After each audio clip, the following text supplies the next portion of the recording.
फिर से एक बार आप लोगों के बीच इस प्रकार से आने का और परमेश्वर के वचन को साथ में सीखने का मौका मिला, इसलिए हम परमेश्वर को हृदय से धन्यवाद देते हैं। वास्तव में परमेश्वर अद्भुत युक्ति करने वाला परमेश्वर है। हमने कभी अपने दिमाग में कभी नहीं सोचा होगा कि हम इस प्रकार की अवस्था में पहुंच जाएंगे और ऐसे हालात को देखेंगे। और कल शाम को मैं वॉकिंग करने के लिए अक्सर जाता हूं, तो ऐसे ही कल गया था। तो मैं चलते-चलते एक भाई से यह चर्चा हो रही थी कि सर, इस प्रकार का जो स्थिति हम देख रहे हैं, ये इतिहास के पन्नों में होगा। हम अपने बच्चों को और अपने घर के लोगों को आने वाले समय पे स्थिति के बारे में बताएंगे तो वो भौचक रह जाएंगे कि ऐसा कैसे हो सकता है। और हम उनको बताएंगे कि हमने ऐसी परिस्थिति को लांघ लिया है, पार किया है, और कैसे परमेश्वर के उन भुजाओं के नीचे, परमेश्वर के सामर्थी हाथों के नीचे हम उन दिनों को गुजार रहे थे और आत्मिक लाभ को प्राप्त कर रहे थे। वास्तव में प्रियो, हम लोग आत्मिक लाभ को प्राप्त कर रहे हैं। मैं देख रहा हूं अपने रोज बरोज की जिंदगी में कि परमेश्वर हमसे बात कर रहा है, मुझसे बात कर रहा है। परिवार में जो त्रुटियां, कमियां और घटियां हैं, वो सामने आ रही हैं और परमेश्वर अनुग्रह कर रहा है कि वो सब हमसे दूर होते जाएं, ताकि हम परमेश्वर की महिमा इन दिनों को पार करने के बाद हम दुनिया के लोगों के समक्ष जब पहुंचे तो एक नया रूप, एक नए इंसान के समान हम उनके साथ पेश आ सके। परमेश्वर का बहुत बहुत धन्यवाद कि उसने हमें इस ऐसे अवसर पर लाया, ऐसे लॉकडाउन पे लाया, हमें बांध कर रखा ताकि हम परमेश्वर के वचन के करीब रहें। मैं प्रभु का दास होने के नाते और हम में से बहुत प्रभु की सेवा करने वाले भाई बहन जो हैं, अक्सर भाग में लगे रहते हैं, दौड़ में लगे रहते हैं। यहाँ जाना है, वहां जाना है, इस मीटिंग में, उस मीटिंग में, यहाँ की सेवकाई, और हमें उसकी चिंता रहती है कि हमें बाहर जाना है, हमें सेवा करना है। लेकिन परमेश्वर ने हमें बांधा, यहाँ परमेश्वर का वचन को पढ़ें, अध्ययन करें, प्रार्थना में जीवन बिताएं। ये बहुत अनुग्रह की बात है और बहुत खुशी की बात है, और मैं इससे बहुत आनंदित हूं। मित्रों, सबसे पहले तो मैं अपने छोटी सी कलीसिया रायगढ़ बिलीवर्स ब्रदरन असेंबली की ओर से आपको सलाम मारता हूं और जय मसीह की, क्योंकि वो भी आपकी सेवकाई के लिए प्रार्थना कर रहे हैं और हमारे साथ कई उसमें से जुड़े हुए हैं और कई कई बाद में हमारे साथ जुड़ेंगे, प्रार्थना के साथ जुड़े हुए हैं। और आप लोगों के लिए भी विशेष धन्यवाद कि आप लोगों ने मुझे फिर एक छोटा सा मौका दिया है इस प्रकार के संगति में आने का। तो हम शुरू करते हैं परमेश्वर के वचन से। कुछ मूलभूत सत्य को मैं आप लोगों के सामने रखना चाहता हूं। मैं कोई बड़ा प्रचारक नहीं हूं और ना ही मुझे प्रचार करने की शैली उतने अच्छे से मुझको मालूम है, और ना ही मैं भाषा में बहुत उस्ताद हूं, और न वचन का ज्यादा ज्ञान मुझको है। मैं आपके सामने अपनी स्थिति को साफ रख देता हूं। लेकिन जो मूलभूत सच्चाई परमेश्वर के वचन में है, हम में से बहुत सारे लोग उस मूलभूत सच्चाई से दूर हटकर नाना प्रकार की शिक्षाओं में अपने जीवन को लगा देते हैं। सुनी सुनाई बात पर वो अमल करते हैं। वचन के पढ़ने में, मनन करने में, परमेश्वर के चरणों के पास बैठकर वचन को सीखने में कतई उनका मन नहीं लगता है।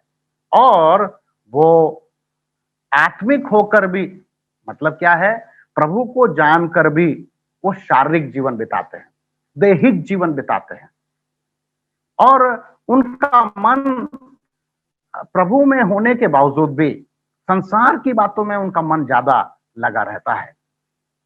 मेरे से कई लोग ऐसे बोलते हैं, पूछते हैं, भैया पास्टर साहब, हम चर्च जाते हैं, दान देते हैं और प्रार्थना करते हैं, लेकिन हमें वो आनंद और वो भरपूरी हमें मिलती नहीं है। उसका कारण क्या है?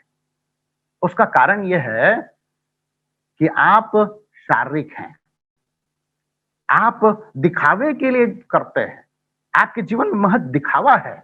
इसीलिए उस आत्मिक उन्माद में, उस भरपूरी से आप अनजान हैं। मित्रों, इस खोखले जीवन को भरने के लिए, इस खालीपन को भरने के लिए आपको एक मुख्य चीज की आवश्यकता है और वो चीज है विश्वास। बिना विश्वास के हम परमेश्वर को प्रसन्न नहीं कर सकते। इब्रानियों की पत्री उसके 11वें अध्याय के 6वें पद में लिखा है कि बिना विश्वास के हम परमेश्वर को प्रसन्न नहीं कर सकते। मतलब आपके जीवन में विश्वास का होना जरूरी है। यदि विश्वास नहीं तो खोखलापन है, विश्वास नहीं तो खालीपन है, विश्वास नहीं तो आप उजाले में रहते हुए भी, जिसे कहते हैं ना कहावत, दिया तले अंधेरा। ठीक बोला आपने, आप पकड़ रहे हैं उन बातों को, दिया तले अंधेरा। आज भी कई ऐसे विश्वासी हैं जो दिया तले अंधेरे की स्थिति में हैं। उनके जीवन में विश्वासी तो हैं, लेकिन वो भरपूरी और वो आनंद नहीं है।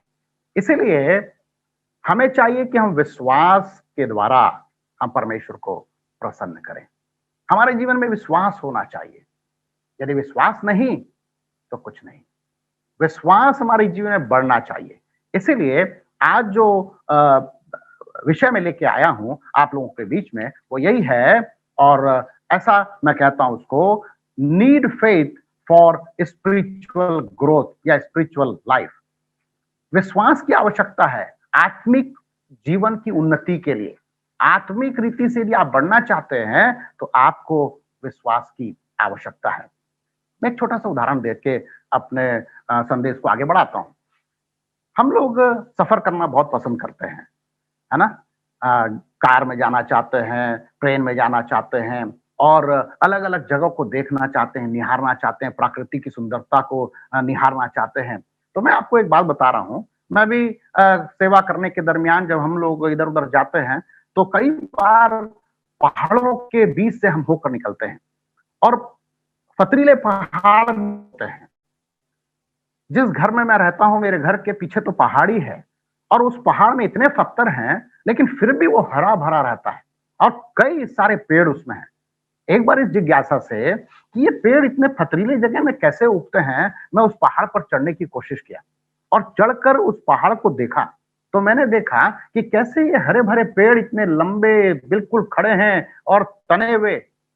तो जब पास जाके मैंने देखा, उन पथरीले इस भूमि पर भी इन पेड़ों ने क्या कर रखा था, में अपनी जड़ों को जहां से भी नजर आता था, जहां से भी मौका मिलता था, वो जमीन में जहां मट्टी मिलती थी अपनी जड़ों को वहां फंसा देते थे। The plants of the tree is deeply rooted in the ground. ध्यान से सुनिए, they are deeply rooted in the ground. जहां भी उनको मट्टी मिला तो वो उस पत्थर के किनारे से या पत्थर को लांग कर पत्थर के नीचे से अपनी जड़ों को मजबूत कर लेते हैं और फिर वो एक बड़ा वृक्ष का रूप ले लेते हैं। और वो जो बड़ा वृक्ष हो जाता है और तन के खड़ा रहता है और समय पर फलता है और हरियाली देता है, लोगों को सुकून पहुंचाता है। मित्रों, उसका खड़ा होने का कारण क्या है? वो तन के खड़ा होने का कारण क्या है कि he is deeply rooted in the ground. मसीह जीवन में भी यदि आप तन कर जीना चाहते हैं, सीना तान कर जीना चाहते हैं, बिना किसी डर के, बिना किसी भय के, बिल्कुल आराम का जीवन यदि चाहते हैं तो आपको अपने विश्वास को मसीह में गड़ाना होगा, परमेश्वर के वचन पे गड़ाना होगा, सिद्धांत गड़ाना होगा, सिद्धांत की बातों को मानना होगा। दुनिया में बहुत सारे सिद्धांत लोग निकाल के ले आए हैं, कई सारे सिद्धांत बना लिए हैं अपने स्वार्थ के लिए, अपने कान की खुजली के लिए, अपने अपने लाभ के लिए उन्होंने अपना सिद्धांत बना लिया है और वह कभी परमेश्वर के वचन पर आधारित नहीं होता। लेकिन यदि आप तन कर खड़ा होना चाहते हैं, बलवंत होना चाहते हैं और परमेश्वर की महिमा के लिए जीना चाहते हैं, तो मैं चाहता हूं और परमेश्वर ये चाहता है कि आप गहराई को पकड़ें, मजबूती को पकड़ें और आपकी जड़ें मजबूत हो जाएं। और जब आपकी जड़ें मजबूत होंगी तो आपको कोई हिला नहीं पाएगा, कोई हिला नहीं पाएगा। आप हरे भरे रहेंगे, फलवंत रहेंगे और सीना तान के आप चलेंगे। मित्रों, आज परमेश्वर हमें यह मौका देता है कि हम अपने विश्वास को उस परमेश्वर पर गड़ाएं, अंदर ढकेलें, मजबूत बने, ताकि हम सीना तान कर खड़े हो सकें। देखिए, परमेश्वर के वचन में प्रभु यीशु मसीह ने विश्वास की जब बात आती है ना, तो विश्वास के लिए अपने चेलों को उसने डांट दिया, उनको प्रताड़ित भी किया, उनको थोड़ा कठोर शब्द का प्रयोग भी किया।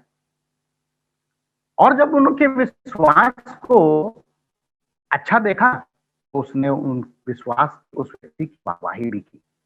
और हम उन बातों को परमेश्वर के वचन से देखेंगे। और आप मेरे साथ यदि खोलना चाहें तो आप उसे जरूर खोलिए। मत्ती रचित सुसमाचार उसका 8वां अध्याय और 26वां पद।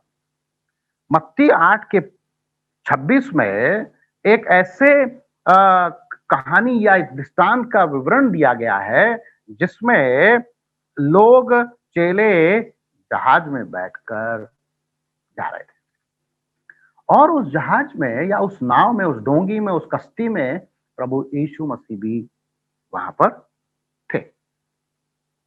और प्रभु यीशु मसीह वो सो गए और अचानक एक आंधी और तूफान आ गया। आंधी और तूफान आ गया तो ये चेले क्या करने लगे? डर गए। उस कश्ती में प्रभु यीशु मसीह है, जगत का बनाने वाला है, सर्वशक्तिमान परमेश्वर है, बुद्धि का ज्ञाता है, हर चीज का जनक है, वो उसमें बैठा हुआ है। लेकिन फिर भी चेले क्या हो गए? डर गए। डर और विश्वास असंगत है, याद रखिए, डर और विश्वास असंगत है। ये हो नहीं सकता। यदि आप में विश्वास है तो डर आपके जीवन में नहीं होना चाहिए। यदि आपके जीवन में डर है मतलब विश्वास की कमी है। और प्रभु यीशु मसीह को लताड़ता है और क्या कहता है? अल्पविश्वासी, तुम अल्पविश्वासी हो, तुम डर गए, तुम्हें डरना नहीं चाहिए था। दूसरा उदाहरण मत्ती रचित सुसमाचार उसके 14वें अध्याय के 31वें आयत में हम लोग देखते हैं और यहां भी लगभग वैसी ही एक घटना है। प्रभु यीशु मसीह चेलों को बोले, ठीक है तुम लोग निकलो, मैं आता हूं। और वो प्रार्थना करने के लिए थोड़ा रुके और रात के एक पहर में प्रभु यीशु मसीह पानी पर चलकर उस नाव के करीब जा रहे थे, जिस नाव में प्रभु यीशु मसीह के चेले सफर कर रहे थे, झील को पार कर रहे थे। अब मित्रों क्या होता है? डर जाते हैं। उसमें से एक बंदा, चेला, जिसको हम लोग क्या बोलते हैं? पतरस द ग्रेट।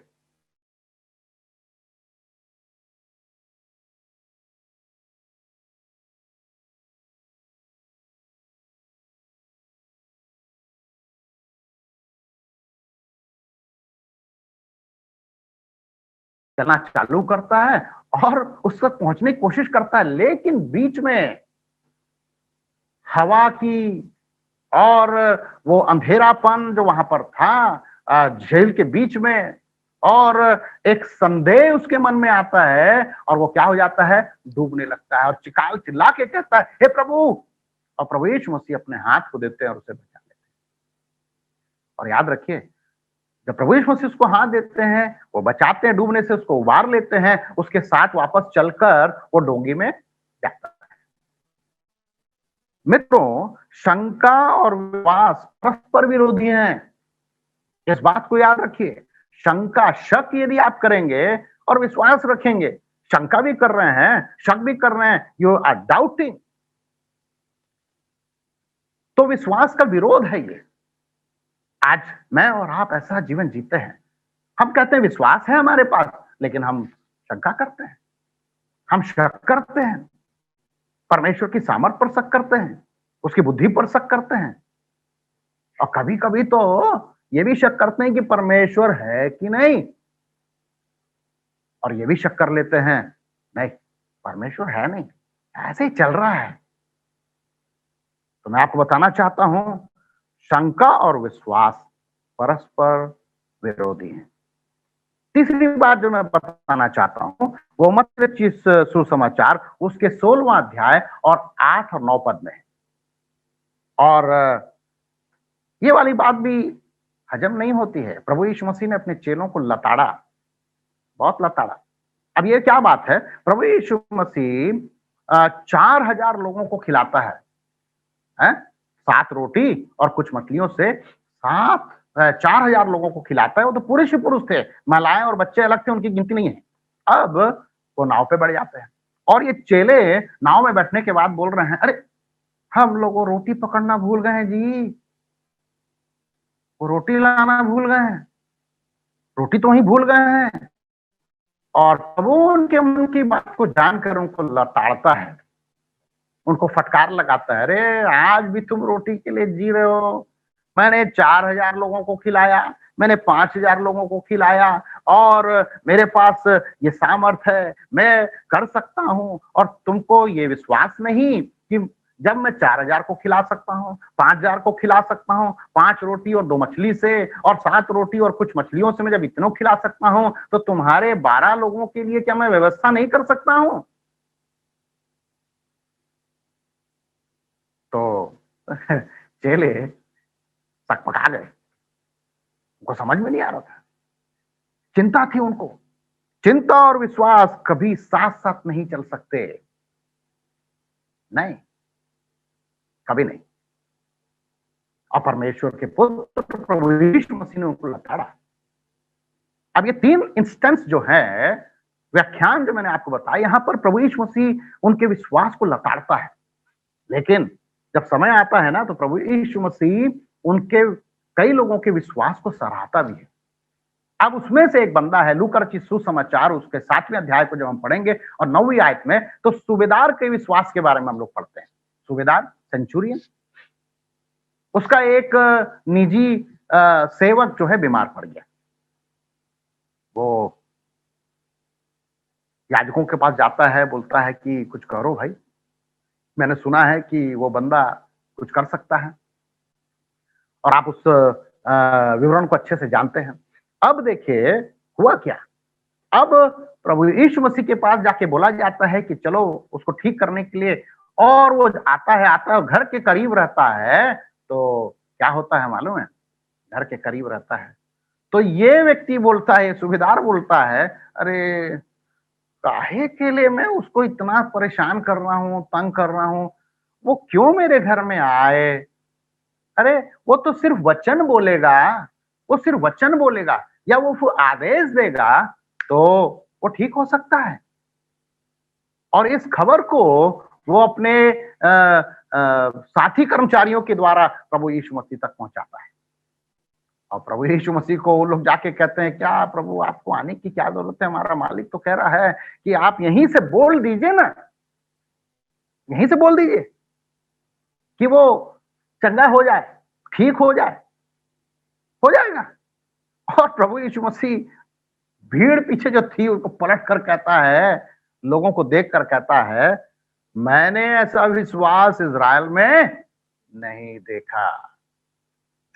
सराहता है विश्वास को, विश्वास को सराहता है।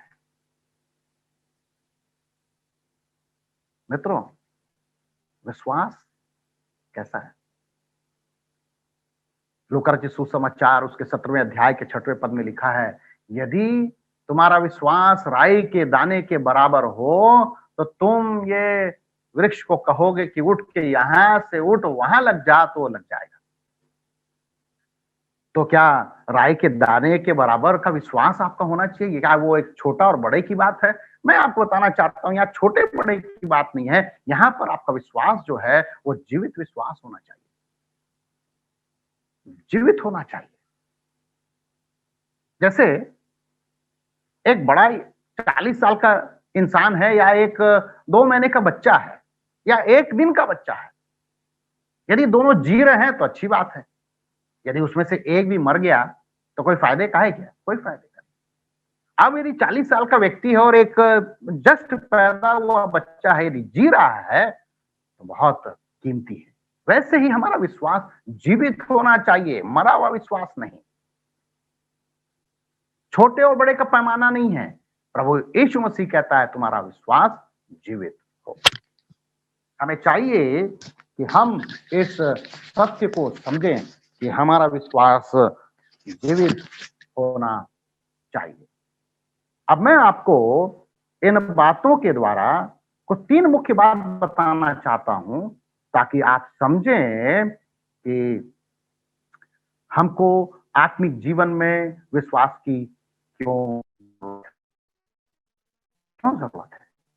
तो इसलिए विश्वास परमेश्वर के महान तथ्यों पर आधारित है। पहली बात, विश्वास परमेश्वर के महान तथ्यों पर आधारित है। Faith is rooted in God's great facts. इस सच्चाई को आपको जानना है, और यदि आप इस सच्चाई को नहीं जानेंगे तो आपका विश्वास छोटा ही रहेगा। परमेश्वर ने अपने आप को गवाह नहीं रखा, उसने अपने लिए भी गवाह खड़े किए ताकि मैं और आप उन बातों को समझकर अपने विश्वास को बढ़ा सकें। मित्रों, परमेश्वर ने अपने आप को बेगवाह नहीं रखा है, उसने साबित कर दिया है कि यह सच्चाई है कि मैं तुमसे प्रेम करता हूं। God is love. पहला यूहन्ना उसका 4:8, जो प्रेम नहीं रखता वो परमेश्वर को नहीं जानता क्योंकि परमेश्वर प्रेम है। परमेश्वर प्रेम है। God is love. और वो प्रेम उसने मेरे ऊपर प्रकट किया, मेरे से उसने प्रेम किया। मैं जब अपने जीवन के बारे में सोचता हूं, मेरे को दूसरों के बारे में मैं ज्यादा ख्याल नहीं करना चाहता। मैं जब अपने बारे में सोचता हूं और मैं देखता हूं कि परमेश्वर ने मुझसे प्रेम किया, तो मैं एक बड़े मिरर के सामने खड़ा होता हूं और खड़ा होकर देखता हूं मुझ जैसे तुच्छ और निकम्मे से उसने प्रेम किया। ना बुद्धि है, ना ज्ञान है, ना धन है, ना दौलत है, ना शकल है, ना सूरत है, ना कोई उच्च वर्ग का हूं, किसी भी रीति से कहीं नहीं, एकदम शून्य। लेकिन मेरे से परमेश्वर ने प्रेम किया। क्या देखा मुझ में, क्या देखा? मैं प्रभु से पूछता हूं, मुझ में क्या देखा कि उसने मुझसे प्रेम किया? हाँ मित्रों, उसने हमसे प्रेम किया क्योंकि वो प्रेमी परमेश्वर है, प्रेम से भरा हुआ है। उसके प्रेम को आप जगत में देख सकते हैं, उसके प्रेम को आप हर जगह देख सकते हैं, उसके प्रेम को आप अपने जीवन में देख सकते हैं। मैंने अपने जीवन में प्रभु के प्रेम को पाया जब मेरे जैसे पापी, दुराचारी, मेरे जैसे अपराधी, गंदे काम करने वाला, गाली देने वाला, पियक्कड़, नशाखोर इंसान को उसने प्रेम किया, और उस बस नहीं लेकिन अपना संतान भी उसने बनाया। तो उसने अपने आप को बेगवाह नहीं रखा है। ये फैक्ट है कि परमेश्वर प्रेम है। दुनिया के लोग प्रेम की तलाश करते हैं, प्रेम खोजते हैं। प्रभु यीशु मसीह में हर एक इंसान उस प्रेम को जान सकता है, पा सकता है। दूसरी बात यह है कि परमेश्वर ने अपने आप को बेगवाह नहीं रखा है, और महान तथ्यों पर यह आधारित है कि उसका अनुग्रह मेरे और आपके जीवन के लिए काफी है। वह अनुग्रहकारी परमेश्वर है। दूसरा कुरिन्थियों की पत्री उसके 12वें अध्याय और 9वें आयत में यही लिखा है कि मेरा अनुग्रह तेरे लिए काफी है। अब अनुग्रह जो है ना, वो कुल मिला के अथॉरिटी को बताता है, अथॉरिटी को, अधिकार को समझाता है। परमेश्वर के पास अधिकार है, और उसके अधिकार की सीमा छोटी नहीं है, उसके हाथ छोटे नहीं हैं, उसकी बुद्धि कम नहीं हो गई। वो हमेशा आज और कल युगान युग एक सा है, और उसका अनुग्रह मेरे लिए और आपके लिए बरकरार है। हमारे जीवन में ट्रायल्स आता है, टेम्पटेशंस आता है, परीक्षाएं हैं, प्रलोभन है, परख है, लेकिन उसका अनुग्रह हमारे ऊपर बहुत आज से उंडेला जाता है। पौलुस के बारे में आप सोच कर देखिए, जब वो सेवा कर रहा था, क्या क्या परेशानी उसके जीवन में नहीं आई। क्या हमारे जीवन में ऐसी परेशानी आई है? ऐसा परेशानी आया? नहीं आया। क्या हम कोई जेल गए? क्या हम भूखे रहे? क्या हमको किसी ने मारा? क्या हम लोग कोड़े खाए? क्या हमारे कपड़ों को हमसे उतरवा लिए, हमको नग्न करके हमें सरेआम पिटवाया? नहीं। लेकिन पौलुस के साथ ऐसा हुआ, अन्य प्रेरितों के साथ ऐसा हुआ, हमारे साथ ऐसा नहीं। ये प्रभु कहता है मेरा अनुग्रह तेरे लिए काफी है। आज कैसी भी स्थिति में तू जी रहा है, किसी भी हालात में क्यों ना है, लेकिन मेरा अनुग्रह तेरे लिए काफी है। और वो ये भी कहता है पहला उसके 10वें अध्याय के 13वें पद में, मैं यदि तेरे जीवन में क्लेश भी आता है ना, तो इतना भी क्लेश नहीं दूंगा, इतना भी क्लेश नहीं पहुंचेगा जिसको तू क्या ना कर सके, सह ना सके। सहने के बाहर तेरे लिए कुछ नहीं दूंगा मैं। तो जितना सह सकता है उतना ही तेरे लिए दूंगा।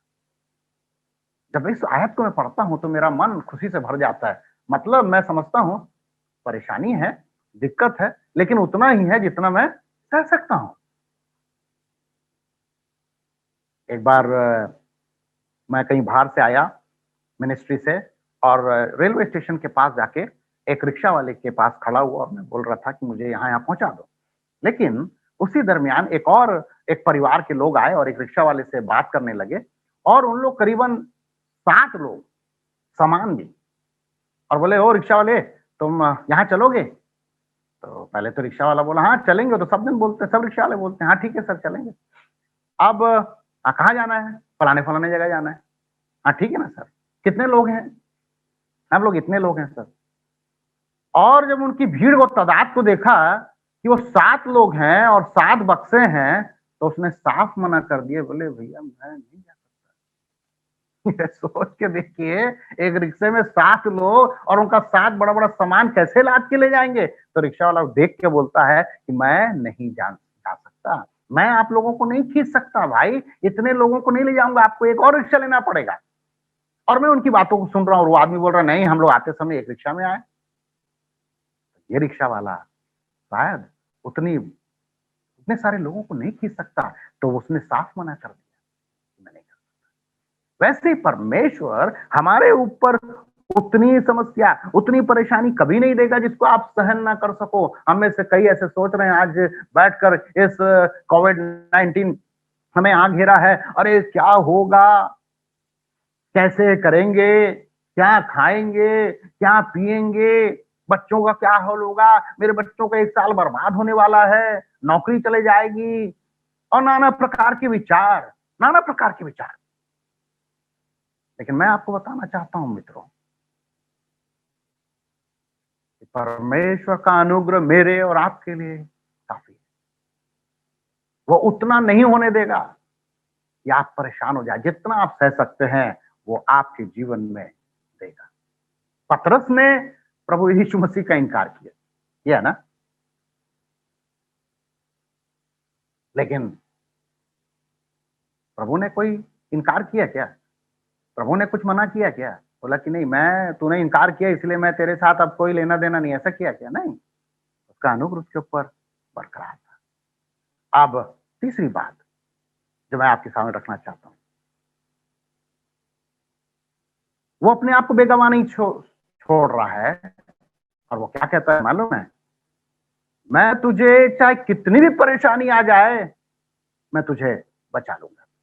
Christ is able to save to the utmost. इब्रानियों के पत्री 7वां अध्याय और 25वीं आयत, मैं आपको उस आयत को पढ़ना चाहता हूं कि आप उस बात को और गहराई से समझ सकें। 7 का 25, इब्रानियों 7 का 25, उसको देखते हैं क्या लिखा है। और उसमें इस प्रकार से लिखा है, इसीलिए जो उसके दास परमेश्वर के पास आते हैं वो उनका पूरा पूरा उद्धार कर सकता है, क्योंकि वह उनके लिए विनती करने को सदैव जीवित है। हाँ, उद्धार कर सकता है, he can save us to the uttermost। उसके पास क्षमता है, उसके पास रास्ता है, उसके पास विकल्प है, उसके पास उपाय है, उसके पास बुद्धि है, वो एक्सरसाइज कर सकता है। हमारे पास नहीं है, हम कमजोर हैं, लेकिन उसके पास सब कुछ है। इसीलिए उसने अपने आप को बेगवाह नहीं छोड़ा है। उसने अपने लिए गवाह रखा है। उसने आपके साथ बता दिया है, आप बता दिया है, दुनिया के लोगों को बता दिया है। परमेश्वर के वचन में हम पढ़ते हैं, देखते हैं और समझ सकते हैं कि हमारे जीवन में कोई भी दुख, कोई भी परेशानी, कोई भी दिक्कत यदि आता है तो परमेश्वर, जीवित परमेश्वर, सामर्थी परमेश्वर हमारे साथ है।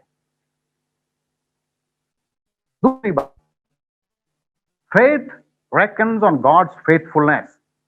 और या तो faith rely on God's faithfulness, परमेश्वर विश्वास के विश्वास परमेश्वर के विश्वासयोग्यता पर निर्भर है।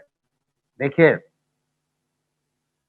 मैं आपको बताना चाहता हूं, परमेश्वर विश्वास योग्य है और हमारा विश्वास टूटता है, हमारा विश्वास कम और ज्यादा हो जाता है, हम विश्वास से दूर हो जाते हैं, हम कभी कभी विश्वास नहीं करते, लेकिन फिर भी परमेश्वर अपनी विश्वास योग्यता हमारे ऊपर बरकरार रखता है। वो कभी भी ये नहीं कहता कि मैं अपनी विश्वास योग्यता को तेरे ऊपर से हटा देता हूं, कभी नहीं। वो वादा करके मुकरने वाला परमेश्वर नहीं है। मैं फिर उस एक छोटे से उदाहरण को आपको देना चाहता हूं। छोटपन में हम लोग सर्कस जाते थे और वहां पर एक एक एक एक प्रोग्राम होता था जिसको झूला, उसको देखने के लिए जाते थे और अंधेरे में उस झूले पे लोग इधर से उधर से इधर होते थे और छलांग लगाते थे और गोल घूमकर इसको पकड़ लेते, उसको पकड़ लेते थे। तो मैं अपने पापा जी के साथ, हम लोग कई बार सर्कस को गए और सर्कस में सिर्फ देखने ही नहीं जाते थे। हमारे पापा जी परमिशन लेके उन आर्टिस्ट लोगों को सुसमाचार की प्रतियां बांटने के लिए और बताने के लिए भी हमको साथ में लेके गए हैं। एक बार मेरे पापा जी ने हमारे साथ, मैं उनके साथ गया और उन्होंने पूछा कि आप जब ऐसा परफॉर्म करते हैं, ऐसे खेल को दिखाते हैं, तो आपको डर नहीं लगता है? कैसे अंकल, कैसे डर नहीं लगेगा? डर तो लगेगा, बिना डर के कैसे होगा? इतना ऊपर है, लेकिन फिर भी तुम कैसे करते हो? तो उन्होंने बताया कि हमारा एक गाइड है। कौन है हमारा? हमारा एक गाइड है और वो गाइड हमें इशारा करता है, वो गाइड हमें बताता है, वो हमें समझाता है, वो हमारी कमियों को निकाल के सिखाता है ताकि हम परिपक्व हो जाएं। हाँ, और हमको ये समझा दिया जाता है कि जो नेट जो बंधा हुआ है तुम्हारे ऊपर में कर्तव्य करोगे और जो नीचे नेट बंधा हुआ है, उसमें यदि एक साथ 4 या 5 आदमी भी गिर जाएं अचानक से, तो वो जो नेट है ना, वो जो जाल है जो लगा के रखते हैं, आप लोगों ने देखा होगा, वो जाल जमीन में नहीं टिकेगा, वो जमीन से बित्ता भर ऊपर रहेगा, चाहे आप उसमें 5 आदमी भी एक साथ गिर जाए। और इसीलिए जब वो प्रोग्राम खत्म होता है, वो कर्तव्य खत्म होता है, तो लोग क्या करते हैं, वहां से छलांग मार देते हैं। क्या वो जाली जमीन में टच होती है? नहीं होती, बिल्कुल नहीं होता है।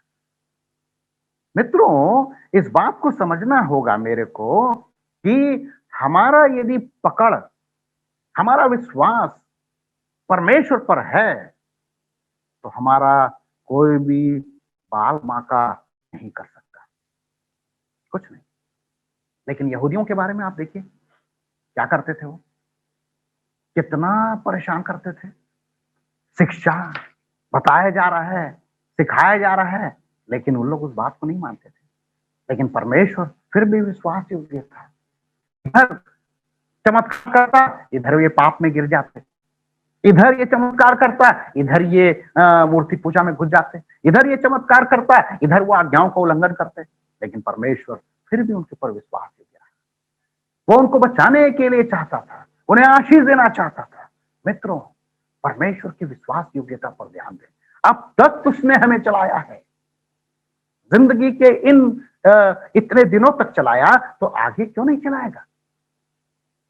उसकी विश्वास योग्यता पर ध्यान करें। मैं जब सेवा के लिए निकला 1997 में, तब बहुत सारे प्रश्न मेरे दिमाग में थे।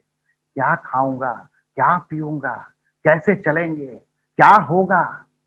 लेकिन आज जब मैं उन पिछले दिनों को देखता हूं, परमेश्वर की विश्वास योग्यता को देखता हूं, तो यही कहता हूं, वाह रे परमेश्वर, मैं इतना गलत करके, इतना गलत सोच कर भी तूने मौके के ऊपर मुझे मौका दिया है। तेरी विश्वास योग्यता को प्रणाम और सैल्यूट। आइए हम उसकी विश्वास योग्यता को पर ध्यान दें। वो विश्वास योग्य परमेश्वर है, वो आपको नहीं छोड़ेगा। उसने वादा किया है, वो आपको कभी नहीं छोड़ेगा। और अंतिम बात मैं आपके सामने रखना चाहता हूं, फेथ रिसीव्स गॉड्स फेथफुलनेस। विश्वास परमेश्वर की पूर्णता प्राप्त करता है। हम जानते हैं हम परमेश्वर के संतान हैं। प्रभु यीशु मसीह पर उद्धार, प्रभु यीशु मसीह को उद्धारकर्ता ग्रहण किए, अपने पापों की क्षमा हमने मांगी, हमने अपने जीवन को उसके हाथ में दिया, हम उसकी संतान हो गए। संतान ही नहीं, हम उसके वारिस हो गए, संगी वारिस हो गए। सब कुछ परमेश्वर ने हमें दिया है। लेकिन फिर भी हमारे जीवन में खालीपन, खोखलापन, क्यों ऐसा होता है?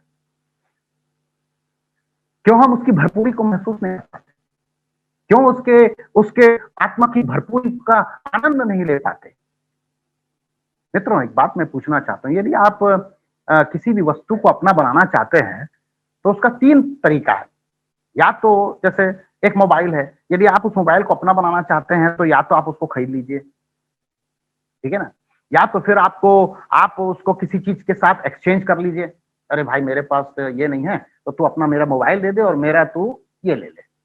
यदि ये सहमति होती है तो वो हो जाता है। और तीसरा, या तो आपको कोई आदमी उसको, कोई ऐसा व्यक्ति उसको गिफ्ट कर दे। क्या कर दे? गिफ्ट कर दे, तब तो आपके पास आ जाए। आप सोच कर देखिए, अब हमको सोच कर ये देखना है, क्या हम पवित्र आत्मा की भरपूरी को खरीद सकते हैं? क्या पवित्र आत्मा की भरपूरी को हम खरीद सकते हैं? लेकिन बाइबल में एक व्यक्ति ऐसा था जो खरीदना चाहता था, सिमोन। वो दौड़ कर आया, बोला मेरे को भी ये दे दो भैया, ये कैसे कर रहे हो? पवित्र आत्मा के भरपूरी और पवित्र आत्मा के साथ तुम करते हो। उसको खरीदना चाहा, लेकिन हम उसको खरीद नहीं सकते। दूसरे एक जगह पर प्रभु यीशु मसीह के पास एक आदमी आकर कहता है कि मैं सबको देने के लिए तैयार हूं, ले ले, लेकिन तू ले ले और मेरे को दे दे। है? प्रभु यीशु मसीह उसको बोलते हैं, ठीक है ना, यदि सब कुछ छोड़ के आएगा तो पाएगा, वो दान को पाएगा। छोड़ा क्या वो? बदले में बाटर सिस्टम जिसे कहते हैं, छोड़ा क्या? नहीं छोड़ा, वही भाग जाता है। और तीसरा जो बात है, परमेश्वर आपको क्या करना चाहता है? गिफ्ट के रीति से देना चाहता है। पवित्र आत्मा का दान परमेश्वर ने हमें दिया है। व्याकुल ना हो, मैं जाता हूं और तुम्हारे लिए एक सहायक भेजूंगा, और वो सहायक हमारे हृदय में वास करता है, हमारे साथ है। वो उठता है और बैठता है, उठता है और बैठता है। पवित्र आत्मा हमारे साथ है, और इस पवित्र आत्मा की भरपूरी का फायदा और आनंद हम उठा सकते हैं। कब उठाएंगे? जब हमारा विश्वास उस पर होगा। हम प्रभु पर विश्वास में बढ़ेंगे, उसके करीब रहेंगे, उसके साथ चलते रहेंगे, उसकी आज्ञाओं का पालन करेंगे, तब ये भरपूरी हम पा सकते हैं। विश्वास का बढ़ना बहुत जरूरी है।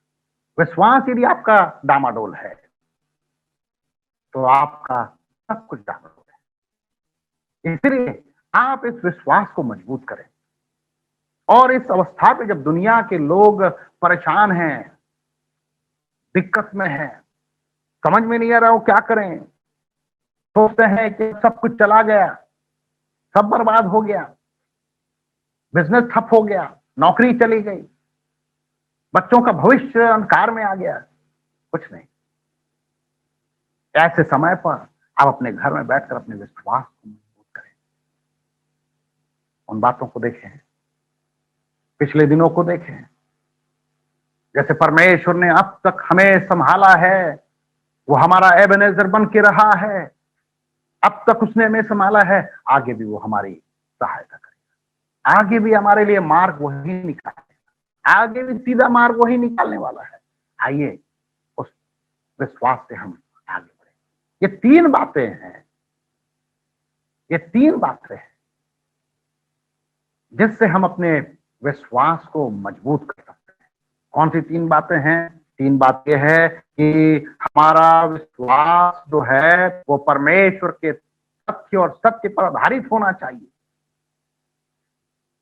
परमेश्वर एक व्यक्ति है, परमेश्वर सामर्थी है, परमेश्वर हमारे सब कुछ कर सकता है, इस बात को आप पूर्णतः विश्वास करें और उसने उसके विश्वास योग्यता पर भरोसा करें, विश्वास करें और परमेश्वर के पूर्णता को प्राप्त करें। और उसकी पूर्णता को प्राप्त करने के लिए उसके करीब बने रहना, उसके साथ बने रहना, उसके साथ चलना। मेरे पास बहुत सारे ऐसे उदाहरण हैं, लेकिन समय के अभाव के कारण मैं उन बातों को नहीं रख सकता। लेकिन आप समझदार हैं, आप वचन को पढ़ते हैं, आप वचन को सुनते हैं और आप उस बात को जानते हैं। मैं तो सिर्फ आपके उन विचारों को कुरेदना चाहता हूं और इस मूलभूत बातों को आपके सामने रखना चाहता हूं कि आप इन बातों को समझकर अपने आत्मिक जीवन को और उन्नति प्रदान करें। मैं सोचता हूं कि हमें इन बातों में रमना चाहिए, इन बातों को कर लेना चाहिए ताकि मैं और आप हर विश्वास में प्रगाढ़ हों, मजबूत हों और परमेश्वर की महिमा करें। जब हमारा जीवन में परमेश्वर की भरपूरी होती है, पवित्र आत्मा की भरपूरी होती है, तो हम परमेश्वर के करीब पहुंचते हैं। परमेश्वर की आराधना करने के लिए, परमेश्वर के उपकारों को स्मरण कर हम धन्यवादित होते हैं। जितना हमारा जीवन धन्यवाद से भरा होगा, ये तय है, ये तय है कि उतना हमने परमेश्वर को करीबी से जाना है,